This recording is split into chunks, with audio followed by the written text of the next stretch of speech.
Okay, so this is Dr. Giggles. Dr. Giggles live. This is Dr. Giggles live, bringing another tale from the white ghetto. Right? So, Vinny and Jimmy Bob go in halves on a boat.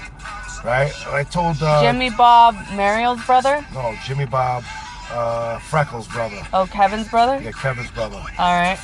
So, so next thing you know, they're going halves on a boat. And I don't know why he would go halves on a boat. Vinny is a walking maniac, raping, pillaging, stealing, freaking one-man crime wave machine. Retarded nightmare. Crime wave machine. Yeah, he goes. Yeah. So he goes. Crime wave machine. Yeah, crime wave machine. And they go in halves, right? Yeah. And next thing you know, it's 3 years later. Vinny has beat the crap out of the boat. Jimmy never got on the boat except for once or twice. And so every time it broke down, Jimmy Bob had to pay money to fix it. Never got on, just fixed it. Vinny's going through all kinds of tolls, not paying tolls. He's paying tickets, parking tickets. It's a nightmare. Meanwhile, you don't even get to use the boat. And every time it gets broken, he has to fix it. So anyway, finally, we get on the boat one day.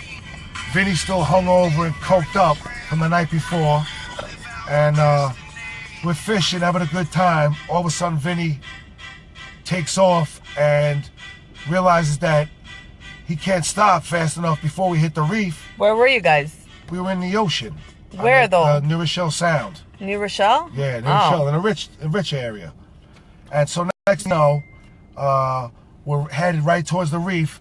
Vinny dives head first on the reef and cuts. Yeah, he cuts. He was trying to stop the boat from crashing into the reef. Dives into the reef, crashes into it, cuts his ribs open from here to here, right? And with a big piece of meat hanging over, he's like, damn. He goes, don't worry about this flap over here. We're good. He flips it back. He's like this, hey, how you doing? We're all right, don't worry. How you doing? He's nuts. And he left it like that. So now he got a permanent flap over here on the side of his freaking thing. And he never got the stitches. Never got the stitches. He's nuts. Yeah, he's retarded. So anyway, so now he cuts himself, he stops it. The boat don't start. In the reef, I guess it was the reef. There's like a $2 million boat in there. I could picture what they're saying. Muffy, Skippy. It's a $3 million boat. Muffy, Skippy, come over. We got some entertainment. Look at these farm animals. Thinking they have a boat. We had a $2,500 boat. It was like a $5,000 boat. I forget exactly what it was. This thing was like a $3 million boat. We were like entertaining. Muffy, Skippy, come bring the children and show what happens if you don't go to school. You end up like these guys. So I can imagine what's going on over there. So the boat don't start, and we call up the police, to help us, the boat police, because we're stuck there now. Vinny's bleeding all over. You know what I'm saying? I'm trying to duck blood now over here. So finally the police show up. Yeah, this is the funny part. The police show up, and Vinny's pissed drunk. I'm a little drunk. The other guy's drunk. And so we get on the boat when the police show up, and the cop, as soon as we stepped on the boat, the cop is like, "You're all under arrest." We didn't even say a word. We just went to the back of the boat. We sat in the back of the boat and growled at him.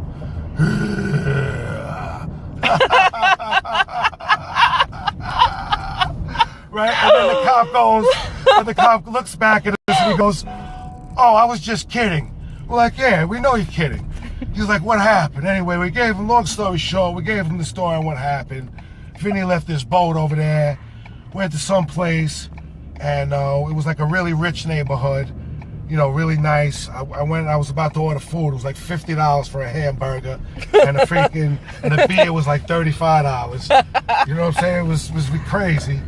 So I'm ready to order some, and then Vinny gets over and starts talking to me, and he's just talking so much shit, blah, blah. He's bleeding all over still, yelling in front of all these like elitists, and I just turned around and I walked away from him like I didn't even know him. You know what I'm saying? You know, he's making a scene over there. Left them bleeding. I left him there bleeding and talking to himself, and I jumped in the cab and went home. That was the one day that Jimmy Bob was on the boat. Anyway, to end the story, after all of that, Jimmy Bob never got a chance to ride on except for that one nightmarish day. He's been paying tickets, fixing the boat, all this stuff. Vinny sues him, right? Because now the boat is dead on Jimmy Bob's property upstate. Vinny sues him and wins. Get the Yeah. So Outta now here. Jimmy owes Vinny $3,000, and he's got a piece of crap laying on his freaking property that he's gonna probably have to pay somebody to freaking get off his, property. Yeah. This is why I'm in Atlanta, because these dudes have been friends for 40 years, and this is what they just did. Vinny just did to Jimmy Bob. So, moral of the story is, stay out of the white ghetto and stay away from Vinny, because he's bad news. And that's a wrap. And that's a wrap. And that is another story from the white ghetto, folks.